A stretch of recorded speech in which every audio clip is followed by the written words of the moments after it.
Oh crap, oh crap, oh crap! Hey guys, James here. I'm a pretty big fan of the, Dead by Daylight Konami 2v8.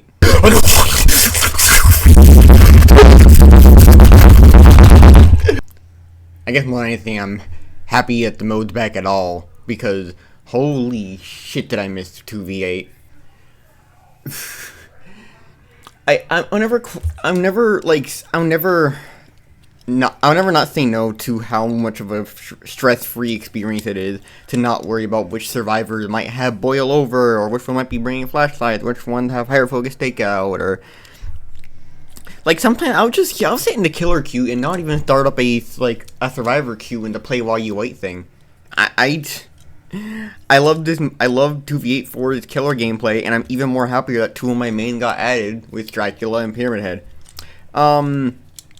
And I suppose I just wanted to talk about the thing that the mode does differently, or more accurately, what it doesn't do differently. This is definitely the smallest 2v8 we've gotten.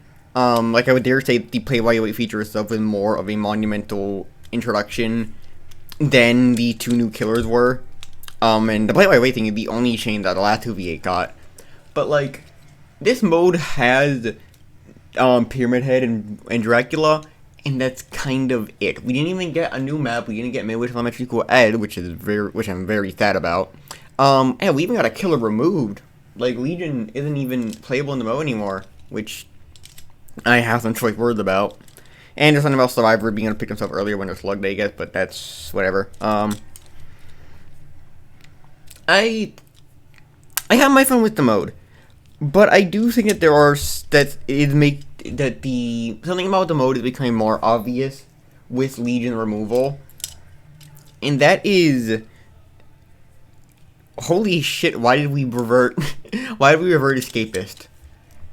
For those of you who don't know, Escapist is the class that gets Sprint Burst and Win of Opportunity and Self Care once they're caged at least once. And in the version 2.8 before the play while you wait thing was added, but after the first version, Escape was in a state where the Sprint Burst that it had acted like Sprint Burst, and that when you started running, you weren't exhausted, you would use it automatically, and I guess other people nearby you, if they weren't exhausted, they could also get the same bonus, which felt fair and reasonable. But with these revert, instead of being a passive ability, it's now an active AoE. You can press a button to activate, which gives you and everyone in the bubble a free speed boost, which is very nasty. Like, there's no the distance you get with it completely free. It's like bringing back old Dead Heart, even though I never played during that era, which I'm thankful for. Like, it puts a lot of like killer with anti-loot powers, such as Nemesis, Pyramid Head himself, in the dirt, while only estimating the strength of the mobility killers, which are already in the top tiers. When you saw a survivor start running away from the gen that you're shaking off of, then you'd know right then and there that they would have Sprint Burst, because it would use automatically. But now they can get that distance first, then wait until you close this, and then use their Sprint Burst, and then you can't really do anything about it unless you're playing as Blake or Wraith, I guess, Wesker probably, Dracula if you can switch platform well enough. I guess it wasn't as much of a problem last time, because we still had Legion, and when Legion was in the game, every survivor pretty much only had one health state, and so it felt like eating a Sprint Burst at any point didn't feel that terrible when you only have one health state to chew through. Although, that's my big frustration from the killer side. I can still use it, because I still have way more fun in 2v8 dealing with the preset builds and playing with a killer teammate than I ever will have one before.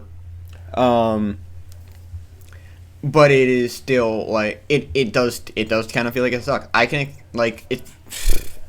deal with it, I can live with it, but it can feel a little unfair. Also, come on, why can't this is like the worst game mode you could remove Legion for, like the worst introduction, the worst iteration you could remove Legion for.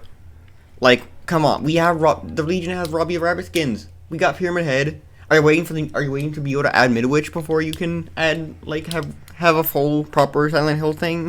Is that going on? Whatever. 20th. If they brought Legion back and reverted Escapist, this would be fucking perfect to me. Although from the Survivor side, I do have my own gripe. Plural. I'm not a fan of Oni, like at all. Like he designed a 1v4 to have the pitfall of, yeah, your power's really strong, but you don't get it until you get it. You're stuck with 0 power, stuck with an M1 killer with no ability until you can get those first hits, and God forbid forever pre-ready palette and just run at the first sight before you get your Blood Fury. That caveat, however, does not exist in 2v8, because even if your teammate's a Trapper, they're probably going to be able to get a hit for you. Even if your teammate's a Ghost Fate, they're probably going to be able to get a hit for you. Like...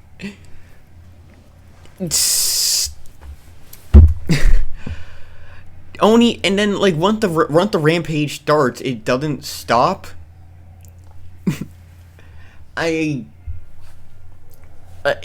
such a death sentence for survivors to exist on the map when only them Blood Fury in 2v8.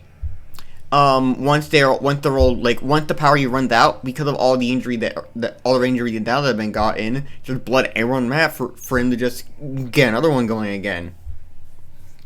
And it feels like there's not much that survivors can do in a lot of situations when only one of the killers. My second gripe is when it comes to the cages.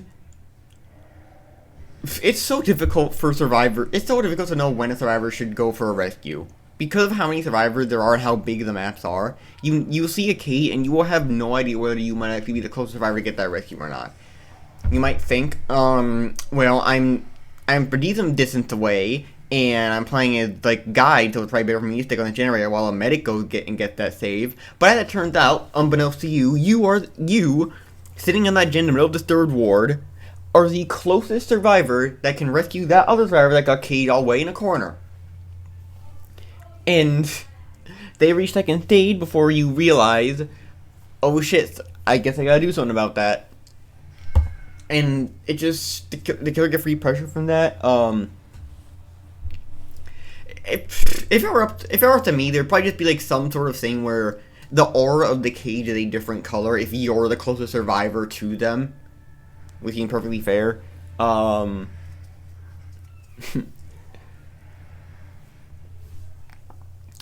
guess else, but again, I do still have fun. Like, you can kind of circumvent the cage thing if you just put it upon yourself to get as many rescues as possible. Which, by the way, is the rule by default to the map's RPD. If the map's RPD, you specifically are always the closest survivor to getting that rescue on that cage survivor. With no exceptions. But, definitely can be circumvented. Theoretically, I guess the only thing to be circumvented, but again, if you pre-drive every pallet in the chase you're in, then it's stopping the other killer from just getting an injury on a completely different survivor, and the only just fuck off and go absorb the blood over there.